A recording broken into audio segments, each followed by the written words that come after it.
सुनो, 7 मीटर भवन के शिखर से एक केबल टावर के शिखर को देखने पर उन्नयन कोण 45 डिग्री बनता है और अवनमन कोण, उसके पाद का अवनमन कोण कितना बनता है? 45 डिग्री बनता है। ठीक है, ये केबल टावर है। हम यहाँ से जब इसको देखा गया तब वो कितना डिग्री का एंगल पाया? 60 डिग्री का है। और फिर जब यहाँ से इस टावर के पाद को देखा गया तो कितना डिग्री का एंगल पाया? 45 डिग्री का। ठीक है, कहता है भवन की ऊंचाई ज्ञात कीजिए। हम उस दिन बनाए थे उसी तरह बनावे कि फिर इसको दूसरे तरह से बनावे? दूसरे तरह से। ठीक, तो चलो हम यहाँ से यहाँ तक की दूरी को हम मान लेते हैं 7 मीटर। क्यों 7 मीटर? क्योंकि जब ए बी 7 है तो ए बी के बराबर डी ई चाहे ई डी भी 7 मीटर होगा है। और हम त्रिभुज ए ई डी लिए थे, इस बार हम त्रिभुज कौन सा त्रिभुज लेंगे? ए बी डी लेंगे।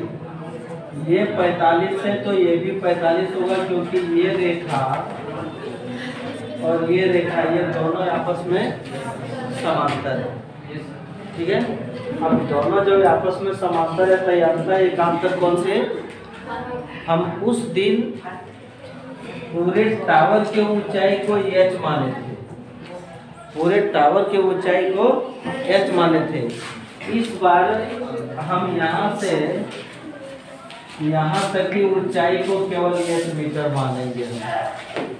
टावर सीधी है, सीधी में से इतना का मान हमको पता है। हम यदि इतना का मान निकाल लें तो इस मान में इस मान को अगर जोड़ देंगे तो पूरे टावर का ऊंचाई क्या हो जाएगा? उस दिन का जैसा ये नहीं बनेगा, आज जो बनेगा वो हम पहले इस भुजा को याद करेंगे और इस भुजा के बराबर ये भुजा होगा या नहीं होगा है? सो यहाँ पर लिखेंगे माना भवन, इसका ये कि अब ये समाप्त होने का मन पड़ता है, क्या करें? भवन की ऊंचाई जो ए बी है कितना मीटर है? वो 7 मीटर। तुम लोग सुनोगे टावर जो है वो सीधी है, ये ठीक है, सीधी का मान पूछ रहा है हमको। हम मानते हैं, माना CE is equal to h metre है और AB is equal to DE is equal to 7 metre, फिर BD is equal to A। यहाँ तक सही है? अब त्रिभुज ये BD में कोण B जो है वो 90 डिग्री यहाँ पर है ना। तो यदि tan 45 डिग्री लें, इस कोण के लिए लंब हो जाएगा AB और आधार हो जाएगा BD। ठीक है, AB का मान कितना? 7, BD तो BD is equal to 7 metre. ये BD जब 7 मीटर आया तो ये ही कितना रहेगा? ये is equal to BD is equal to 7 metre. हम इसको समीकरण 1 मानते हैं। फिर अपर ले लो त्रिभुज AEC, सही है? AEC में tan 60 degree is equal to CE बटे ये √3 है। CE को H माने हैं और ये को 7, तो H is equal to 7√3 metre. Tower क्या है? टावर क्या है? CD है, हैं? वही मान पूछता है। ये CD 2 भागों में बटा हुआ है। CD बटा हुआ है एक CE प्लस एक DE में। CE का मान कितना निकला है? 7√3 और ये 7, तो कॉमन ले लो और √3 प्लस 1 मीटर, यही तुम्हारा आंसर है। उस दिन भी आया था लेकिन तरीका उसमें दूसरा जैसा था और ये तरीका कुछ दूसरा जैसा आ गया। दोनों में से तुम लोग देख लेना जो पसंद है रखना, ठीक है। ये जो खिलौना जो देख रहे हो ना, वो खिलौने की संपूर्ण ऊंचाई 15.5 सेंटीमीटर, ठीक है। और त्रिज्या जो दिया है शंकुआकार भाग का त्रिज्या और अर्धगोला का त्रिज्या, दोनों का त्रिज्या सेम है, दोनों का त्रिज्या सेम है। तो हम चाहते हैं कि शंकु की ऊंचाई कितना हो। शंकु की ऊंचाई, शंकु की ऊंचाई मतलब H बराबर कितना होगा? 15.5 में 3.5 को क्या करेंगे? घटाएंगे, क्योंकि जो त्रिज्या इस शंकु का है वही त्रिज्या इस अर्धगोला का भी है। तो अर्धगोला का त्रिज्या यहाँ से यहाँ तक आएगा तो वो 3.5 सेंटीमीटर आएगा। तो ये 3.5 सेंटीमीटर इधर हम हटा देंगे, उधर जो बचेगा वो उसका परपेंडिकुलर हाइट बचेगा, यानी H बचेगा। तो H जो हो जाएगा वो कितना हो जाएगा? 12 सेंटीमीटर। अब यहाँ से हमको निकालना पड़ेगा सबसे पहले L, ठीक है। अब शंकु का L निकालने के लिए हमारे पास एक सूत्र है, वो है H² plus R²। L is equal to 12 का स्क्वायर प्लस 3.5 का स्क्वायर, ये हो जाएगा 144। और इसको तुम लोग गुना किए कितना है? 5। और अब इसको तुम लोग ऐड किए तो आया 6.25। अब इसका वर्गमूल निकाले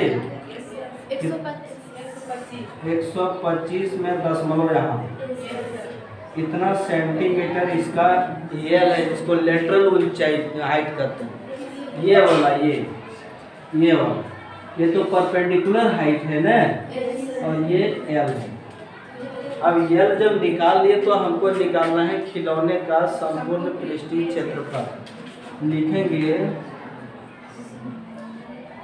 खिलौना का संपूर्ण पृष्ठीय क्षेत्रफल इज इक्वल टू अर्धगोला का वक्र पृष्ठीय क्षेत्रफल प्लस शंकु का वक्र पृष्ठीय क्षेत्रफल। अर्धगोला का वक्र पृष्ठीय क्षेत्रफल 3πr² होता है ना, और इसका होता है πrl, ठीक है। हम बेहतर से बेहतर कैलकुलेशन के लिए πr को कॉमन ले लेते हैं, तो यहाँ पर बचेगा 3r और यहाँ बचेगा l। πr करो 3 × 3.5 और ये 12.5। हमको ब्रैकेट के अंदर पहले मल्टीप्लाई करना है, तो 5 दिया 15 और 3 दिया 9 और 1 10, दशमलव यहाँ पड़ेगा ना, प्लस 12.5 अब इसको 22/7 इंटू 3.5 इंटू 10 है 5/10 0 और यहाँ पर 3 और यहाँ पर 2 23 आ रहा है सही है ना। तो ऐसा करो कि इसका हटा करके हम 10 नीचे कर देते हैं, तो 22/7 गुने 35/10 गुने 23 5 7 5 35 5 दूनी 10 2 11 11 गुने 23 3 5 2 सेंटीमीटर स्क्वायर आंसर है।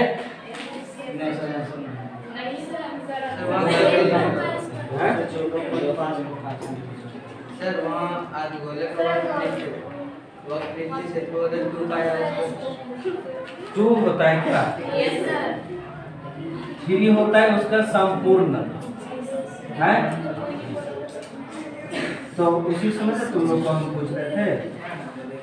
तो 3.5 दूनी 7 हो जाएगा यहाँ है, तो यहाँ 19 हो जाएगा 19.5 ठीक है। अब यहाँ पर 19.5 अब यहाँ पर 19.5 ठीक है। अब 5 करो 9 5 14 के 4 बाकी 1 9 10 1 11 के बाकी 1 214 अब है इतना सेंटीमीटर स्क्वायर। ये 3πr² होता है अर्धगोला का संपूर्ण पृष्ठीय क्षेत्रफल ठीक है ना, और 2πr² होता है अर्धगोला का वक्र पृष्ठीय क्षेत्रफल। वही फॉर्मूला मिस्टेक था।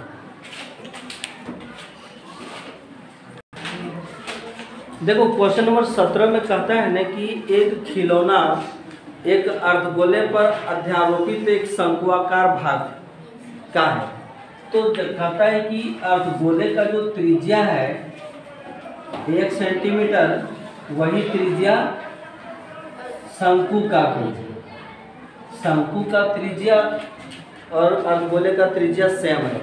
और शंकु की जो ऊंचाई है h परपेंडिकुलर हाइट, शंकु की ऊंचाई भी त्रिज्या के बराबर है। माने त्रिज्या जब 1 सेंटीमीटर है तो शंकु की ऊंचाई भी 1 सेंटीमीटर है। अब कहता है कि इस खिलौने का या इस वस्तु का आयतन ज्ञात कीजिए पाई के पदों में।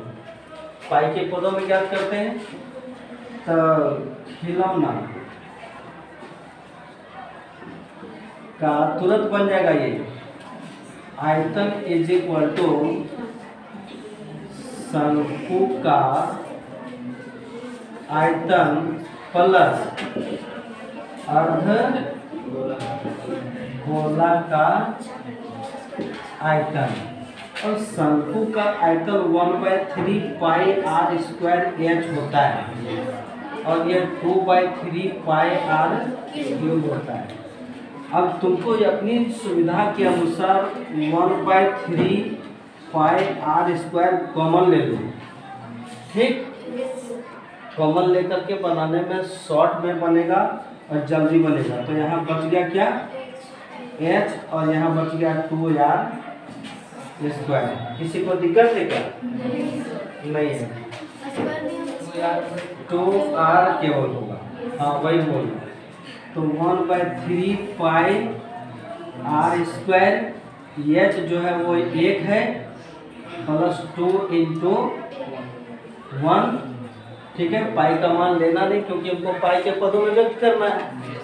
तो 1/3π इंटू 1 का स्क्वायर 1 जोड़ 2 यहाँ बनाते हैं। 1/3π इंटू 1 इंटू 3, ये 3 कैंसिल, पाई सेंटीमीटर क्यूब। आंसर यही कंप्लीट। हम बोले कम में बनेगा शॉर्ट में बनेगा। माध्य निकालना है, जो दिया गया आंकड़ा है ना उसका माध्य निकालना है। हमारा ये वर्ग अंतराल है और ये बारंबारता है।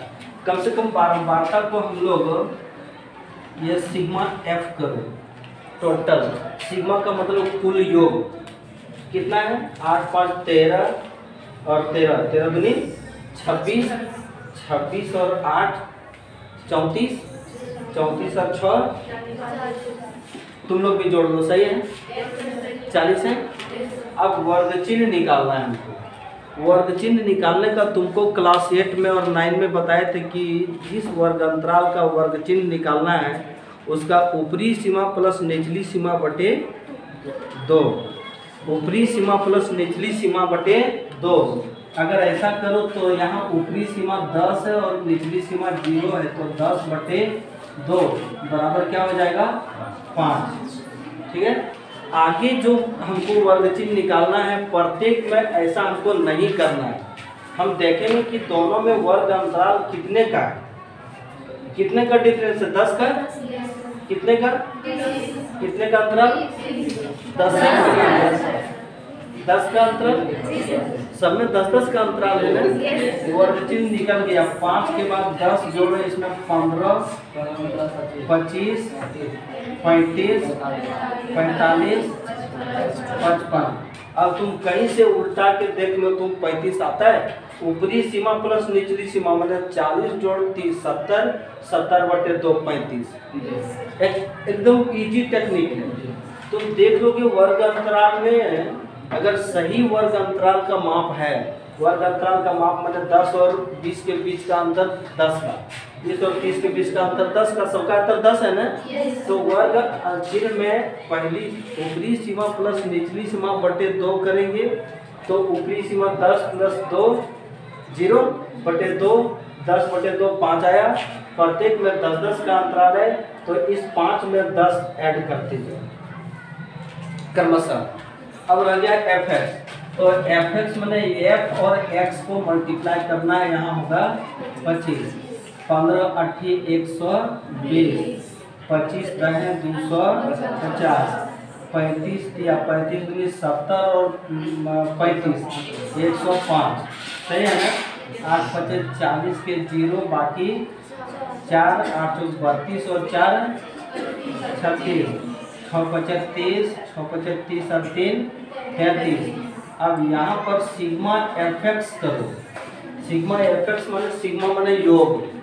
अब इन सबका योग करेंगे तो इकाई पर यहाँ पर 5 और 5 10 के 0 बाकी है 11 90, ऐसा है, जोड़ दिए तुम लोग। अब माध्य बराबर सूत्र होता है सिग्मा एफ एक्स बटे सिग्मा, माध्य निकालने का 3 फॉर्मूला है। ये प्रत्यक्ष विधि है, एगो अप्रत्यक्ष विधि होता है और एगो कल्पित माध्य विधि होता है। ठीक है, तो तुम लोग जब भी बनाओगे प्रत्यक्ष विधि यही फॉर्मूला पर बनाओगे, कोई कंडीशन नहीं है कि कल्पित माध्य विधि से बनाओगे, नहीं तो फिर हमारा ये डाटा बड़ा हो जाएगा और आंसर भी कैलकुलेशन भी बड़ा हो जाएगा।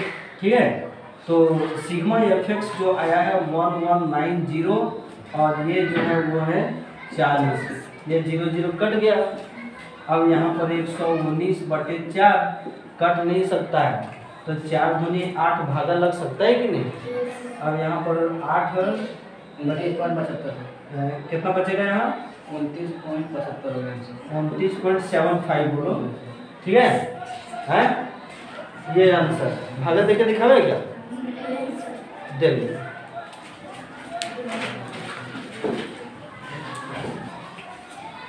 लास्ट क्वेश्चन है ग्रुप सी का 19 नंबर में, कहता है माध्यक ज्ञात कीजिए। वो था माध्य ज्ञात कीजिए और यहाँ पर है माध्यक ज्ञात कीजिए।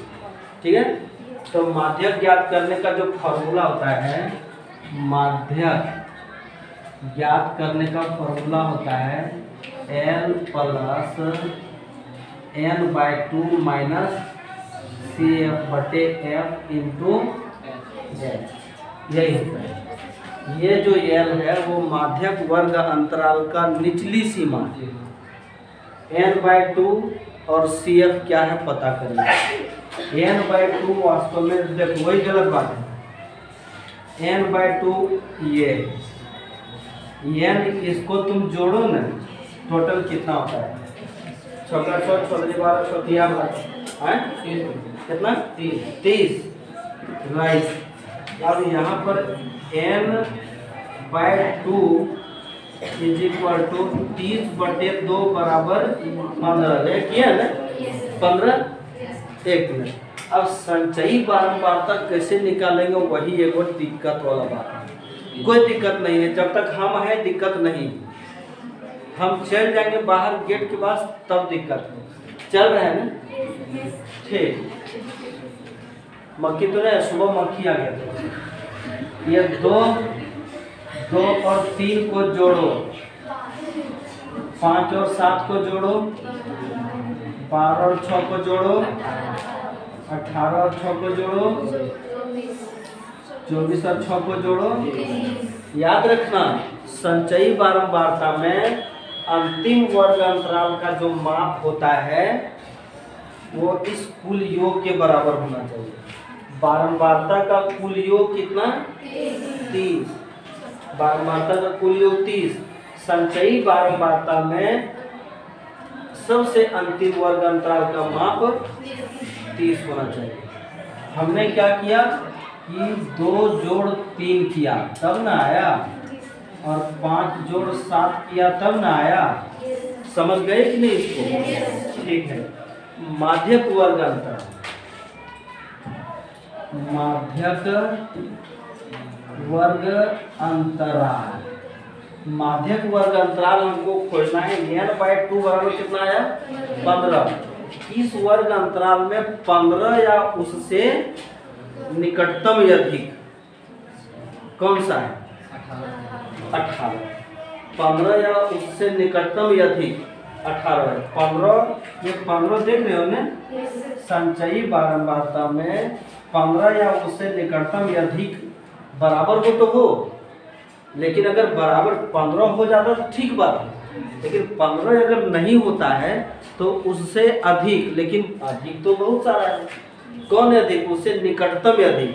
तो 15 से नजदीक में 18 है, तो माध्यक वर्ग अंतराल जो हो जाएगा वो 18 का वर्ग अंतराल 55, और माइनस नहीं बोलो इसको, 55 70। अब n बराबर इसका हो गया 55।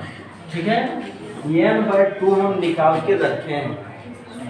CF हो जाएगा, CF कितना हो जाएगा? 18 को कि 12? उसके पहले वाले वर्ग अंतराल 12 होगा। याद रखना, देखो है ना, जिस माध्यक वर्ग अंतराल के ठीक पहले वर्ग अंतराल की संचयी बारंबारता, ये CF लेना है कंप्लीट। अब यहाँ पर F इज इक्वल टू हमको लेना है माध्यक वर्ग अंतराल की बारंबारता। माध्यक वर्ग अंतराल यही ना है, इसकी बारंबारता कितनी? 6। तो 6 लेना है यहाँ। एक रह गया हमारा H। तो वर्ग अंतराल की माप, प्रत्येक का माप देखो कितना है। 70 में 55 घटा, 85 में 15 घटा, 70 घटा, प्रत्येक में कितना जा रहा है? 15 हो गया। ठीक है, यहाँ तो सही है ना? अब लिखेंगे, यही थोड़ा सा दिक्कत है इसी को चूज करने में। फिर से सुन लो, n/2 हम रखेंगे। n कौन सा है? पूरी बारंबारता का योग। n/2 जो आया संचयी बारंबारता में n/2 का मान के बराबर या उससे निकटतम अधिक लेंगे हम। तो निकटतम अधिक आया 18। ठीक है, 18 का वर्ग अंतराल है 55 और 70। तो l बराबर होता है उसका निचली सीमा 55। CF जो होता है वो वर्ग माध्यक वर्ग अंतराल के ठीक पहले वर्ग अंतराल की संचयी बारंबारता। तो हम बोलिए, समझ में आ रहा है ना? खुशिया? ठीक है। और F जो है माध्यक वर्ग अंतराल का बारंबारता। तो माध्यक वर्ग अंतराल क्या है? उसका बारंबारता ये। और H माने प्रत्येक का अंतर देखो 15 है। घटा करके देखो सभी में 15 है या नहीं है? H 15। अब लिखेंगे माध्यक is equal to L plus L/2 minus C F बटे एफ इंटू एल। फॉर्मूला लिख दिए। एल किसको कहे हैं? 55 को। और L/2 बराबर कितना आया है? 15। और एफ सी एफ कितना है? 12। और एफ कितना है? 6 इंटू यहाँ 15 कर दिए ना। ठीक, आगे बढ़ो। 55 प्लस इन लोगों को तुम घटाओ 3/6 गुने 15 3 दूनी 6। कोई दिक्कत है क्या? 55 प्लस 15/2 55 प्लस 7.5। हम यहाँ पर क्या कर सकते थे? भिन्न का जोड़ है, लघुत्तम लेते फिर इसको 2 से 55 को 2 से गुना करते। इससे बेहतर है कि हम इसी को यहाँ दशमलव में बदल दिए। अब दशमलव में बदलने के बाद इसको जोड़ देंगे 7 5 12 62.5। आंसर यही है आंसर है। तो जोड़ने में गलती की है क्या? 7 5 12 के 2 5 6